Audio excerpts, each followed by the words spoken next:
জয় হিন্দ বন্ধুরা, welcome to back my Facebook page Pranab Dev Roy blogs and YouTube channel Pranab in Indian. আমি আজকে আপনাদের সম্মুখে একটা নতুন কন্টেন্ট নিয়ে আসলাম, যেটা হলো আপনাদেরকে সরাসরি একটা ফুল দেখাচ্ছি। এই ফুলটা হলো শিমুল ফুল। এই ফুলটা দেখছেন আপনারা, শিমুল ফুল। এই যে বসন্তের মরশুমে, বসন্তের ঋতুতে এই যে ফুলটা আমাদের গ্রামাঞ্চলে প্রত্যেকটা জায়গায় কিন্তু আমরা দেখতে পাই। এই যে দেখছেন ফুলগুলো অনেক সুন্দর ফুটেছে। এখন ফুলগুলো দেখতে যে এই যে দেখছেন ফুলগুলো লাল ফুল, কিন্তু দূর থেকে অনেক সুন্দর লাগছে দেখতে প্রিয় দর্শক। এর জন্য আমি আপনাদের সম্মুখে কন্টেন্ট হিসাবে তুলে ধরলাম। তবে একটা আমাদের সমাজে একটা কথা রয়েছে, এই কথাটা আমি 100% বিশ্বাস নিজে থেকে করতে পারি না, কিন্তু যারা যারা আমার বয়স্ক যারা রয়েছেন, বয়োজ্যেষ্ঠ যারা রয়েছেন, ওনারা এই কথাটা কিন্তু বলেন। সেই কথাটা ওনাদের উপরে কথাটা ডিপেন্ড করেই কিন্তু আমি আপনাদের সাথে এই কথাটা ডিপেন্ড করছি। সবাই বলেন যে এই যে শিমুল ফুল, এই শিমুল ফুলটা যখন ফুটে তখন যারা যারা এই যে আমরা যেটা পশুপালন যে করি, মুরগি বা অন্যান্য যে আমরা পশু যেগুলো আমরা যে পালন করি, পক্ষী পালন করি, এরা কিন্তু অসুস্থ হয়ে যায়। তো কথাটা কতটুকু সত্যি তা কিন্তু আমি নিজের থেকে আমি বিশ্বাস করতে পারি না। যে সেই ফুলগুলো, যে ফুলগুলো আমি আপনাদেরকে দেখাচ্ছি প্রিয় দর্শক, এই যে দেখুন আমার হাতে যে ফুল, এই ফুলটাই হচ্ছে সেই শিমুল ফুল প্রিয় দর্শক। আর এই যে শিমুল ফুলের দেখুন অনেক সৌন্দর্য, ফুলটা দেখতে কিন্তু সত্যি অনেক সুন্দর।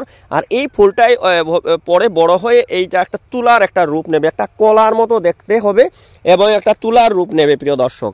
তো এই যে দেখছেন প্রিয় দর্শক, এটাই হলো শিমুল ফুল। আর এই যে শিমুল ফুলের, তো আপনারা যারা যারা আমার ভিডিও দেখছেন বা আপনারা যারা যারা গ্রামের থেকে বিলং করেন, আপনাদের সবার কাছে আমি একটা প্রশ্ন রাখছি। আপনারা সবাই প্লিজ বলবেন তো, যারা যারা আমাদের গ্রামাঞ্চলে যারা যারা আমাদের বয়োজ্যেষ্ঠরা যে কথাটা বলেন যে এই বসন্ত ঋতুতে যে এই যে শিমুল ফুল যেটা ফুটে, সেই শিমুল ফুল ফুটার পরে যে মুরগিরা অসুস্থ হয়ে যায় এবং অনেকটা মারাও যায়, এই কথাটি কি সত্য? আপনারা কি মনে করেন কথাটা কি সত্য? তো একটু আমাকে বলবেন তো। আর এই যে দেখেন যে আমাদের গ্রামাঞ্চলে এই রকমের শিমুল ফুলের গাছ কিন্তু হাজার হাজার রয়েছে, হাজার হাজার রয়েছে, সব জায়গায় কিন্তু একই সময়ে ফুটছে কিন্তু প্রিয় দর্শক। তো আপনারা বলেন যে এই যে ফুলটা ফুটছে, অনেক সুন্দর একটা ফুল। আর এই যে গাছের নিচে দেখুন কিভাবে এই যে ফুলগুলা পড়েছে, এই যে দেখুন গাছের নিচে কিভাবে ফুল যে পড়েছে। তো এই হলো শিমুল ফুল। এই শিমুল ফুল নিয়ে আপনাদের সম্মুখে আমি একটা কন্টেন্ট তৈরি করলাম।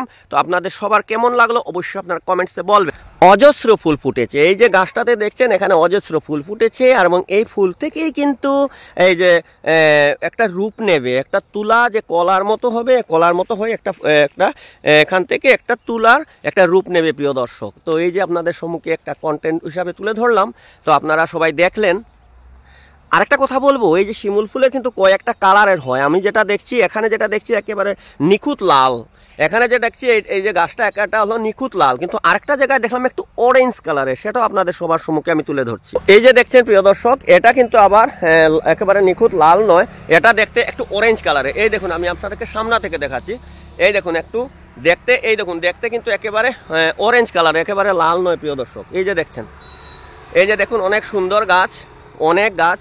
আরও দূর দূরান্তে ওই যে দেখছেন দূরে দূরে অনেকটা এরকমের শিমুল ফুলের গাছ রয়েছে। আর এই যে যেটা দেখছেন এটা কিন্তু এখনো ফুটেনি, এই যে দেখছেন এটা কিন্তু এখন ফুটার জন্য রেডি রয়েছে, কিন্তু এখনও এগুলা ফুটেনি। তো প্রিয় দর্শক, আমার এই সংক্ষিপ্ত কন্টেন্টটা আপনাদের সবার কেমন লাগলো অবশ্যই আপনারা কমেন্টসে বলবেন। আর আপনারা সবাই ভালো থাকবেন, সুস্থ থাকবেন। নমস্কার, জয় হিন্দ।